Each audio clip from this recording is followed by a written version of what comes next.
Dear student, welcome to back our YouTube channel mister फेनस CSC। और आज हम बात करेंगे फिजिक्स के थर्ड लेक्चर के विषय में। क्लियर। उससे पहले कि अगर आपने वीडियो नहीं देखा है तो आप प्लेलिस्ट में जाके देख सकते हैं। क्लियर। और ये हम कंप्लीट कर रहे हैं एक सीरीज वाइज घटना चक्र कंप्लीट। स्टेट PCS और UPSC के लिए बहुत फ़ायदेमंद, SSC CGL के लिए, GS के लिए, जो भी जितना भी हिस्ट्री, ज्योग्राफी, पॉलिटी और GS का जितना भी ये सब्जेक्ट आते हैं, मैं आपको कंप्लीट वीडियो सोल्यूशन दूंगा। क्लियर। और यहाँ से आप नोट्स मेक कर सकते हैं। क्लियर। तो चलते हैं, स्टार्ट करते हैं कि सबसे पहला क्वेश्चन है स्टेथोस्कोप क्या होता है। ये क्या होता है? ये हृदय की ध्वनि सुनने के लिए इसका उपयोग किया जाता है। क्लियर। स्फैग्नोमैनोमीटर या रक्तचाप मापने के लिए प्रयोग किया जाता है। कैरोटोमीटर, आप जब सोना लेने जाते हैं, आपकी मम्मी लोग जब सोना खरीदने जाती हैं तो वहाँ पे उसकी दुकान पे एक मीटर लगा होता है, वो सोने की शुद्धता की जांच करता है। क्लियर। ये क्या है? कैरेटोमीटर। क्या है? कैरेटोमीटर। क्लियर। लक्स मीटर, प्रकाश की तीव्रता को मापने के लिए लक्स मीटर का प्रयोग किया जाता है। क्लियर।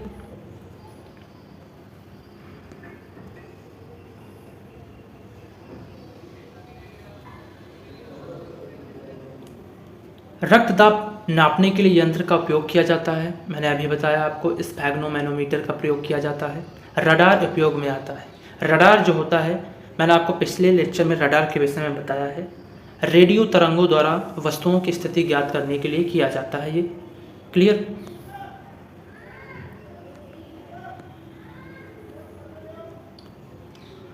हिम नदी की चाल और जनसंख्या वृद्धि भूकंप की तीव्रता तथा पृथ्वी के अंदर तापमान में रिएक्टर पैमाने पर मापी जाती है। क्या मापी जाती है? भूकंप की तीव्रता मापी जाती है। रिक्टर पैमाना मापने के लिए प्रयोग होता है भूकंपीय लहरों का आयाम। मैंने आपको बताया था पिछले लेक्चर में कि रिक्टर पैमाना से ही भूकंप नापा जाता है।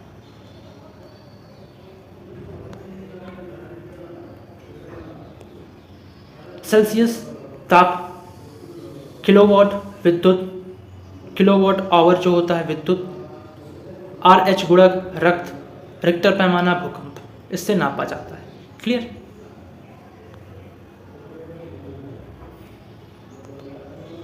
भूकंप मापी यंत्र है सिस्मोग्राफ। सिस्मोग्राफ से भूकंप मापा जाता है या देखा जाता है। क्लियर। सिस्मोग्राफ रिकॉर्ड करता है भूचाल कि भू की चाल कितनी है। क्लियर।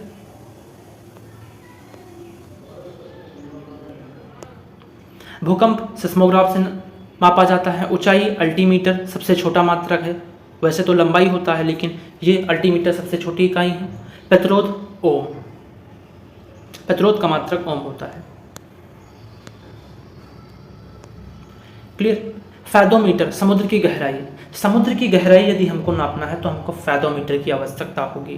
बैरोमीटर, वायुमंडलीय दाब, सबसे ज़्यादा एग्जाम में पूछा गया है बैरोमीटर, तो की पॉइंट करिएगा ये। अल्टीमीटर, ऊंचाई, सबसे छोटा मात्रक मैंने आपको बताया।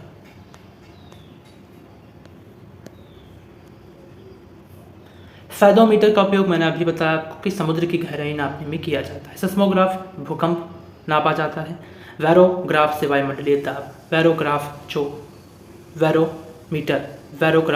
में वायुमंडलीय दाब को दर्शाया जाता है।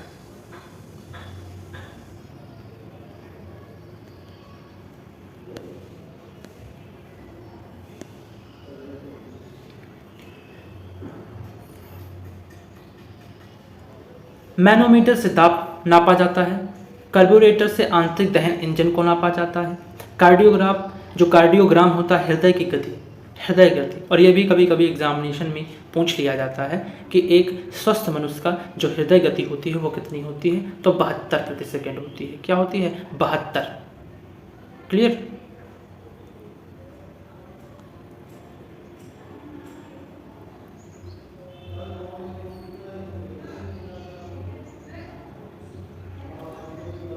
सिस्मोमीटर, भूकंप की तरंगों की तीव्रता।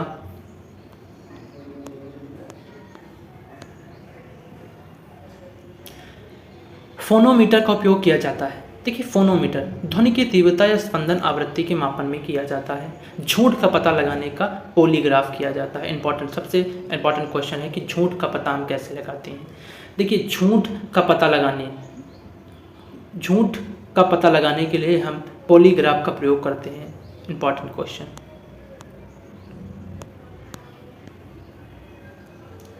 अब यहाँ हम बात करेंगे द्रव्यमान क्या होता है, क्लियर, बल क्या होता है, त्वरण क्या होता है, कार्य क्या होता है, ऊर्जा क्या होता है और संवेग क्या होता है, गति क्या होता है।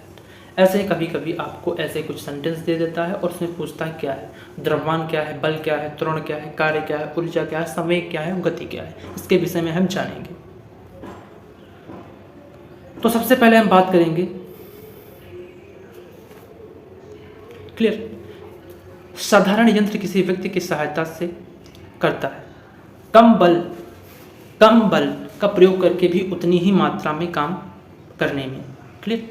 एक व्यक्ति एक संवेदनशील तराजू पर खड़ा है। यदि वह गहरी सांस अंदर लेता है तो तराजू की रीडिंग क्या होगा? तो यहाँ पे क्या होगा बेटा? घटेगी। याद रखिएगा, ये क्वेश्चन मोस्ट इंपॉर्टेंट है आपके यूपीएससी के लिए, यूपीपीएससी के लिए, बीपी स्टेट, सभी स्टेट पीसीएसओ के लिए बहुत इंपॉर्टेंट क्वेश्चन है। एक व्यक्ति एक संवेदनशील तराजू पर खड़ा है। यदि वह गहरी सांस अंदर लेता है, गहरी सांस भरता है, अंदर लेता है, तो तराजू की रीडिंग घटेगी।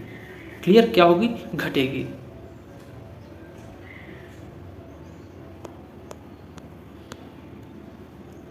वॉशिंग मशीन कार्य सिद्धांत है अवकेंद्रण द्वारा।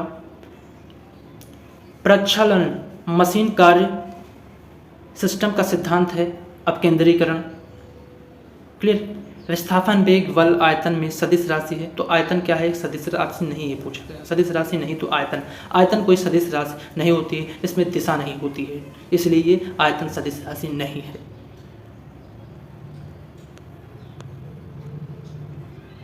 समय चाल विस्थापन तथा दूरी में सदिश राशि विस्थापन है। क्लियर? संवेग दाब और कार्य में सदिश राशि है संवेग सदिश राशि है। पदार्थ के संवेग और वेग के अनुपात में जो भौतिक राशि प्राप्त होती है ना, वो द्रव्यमान होता है। द्रव्यमान में एक जड़त्व होता है, अपने आप का एक गुण होता है। क्लियर?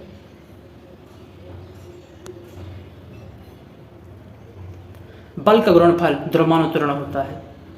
बल का जो गुणनफल होता है ना, वो द्रव्यमानुत्तरण होता है। इसका सूत्र होता है बेटा F बराबर ma होता है। आपने पढ़ा होगा, जो भी बच्चे फिजिक्स के स्टूडेंट रहे होंगे। यदि किसी घन के आयतन और पृष्ठ क्षेत्रफल में निरूपित करने वाली संख्याएं समान हो तो उस घन के किनारों की लंबाई और माप की इकाई में होगी छाप। क्लियर?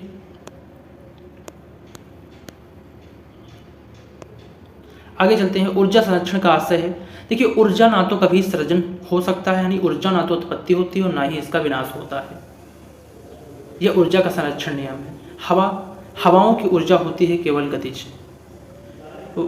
वायु शक्ति में ऊर्जा का जो रूप विद्युत ऊर्जा में परिवर्तित होता है वह गतिज ऊर्जा होता है।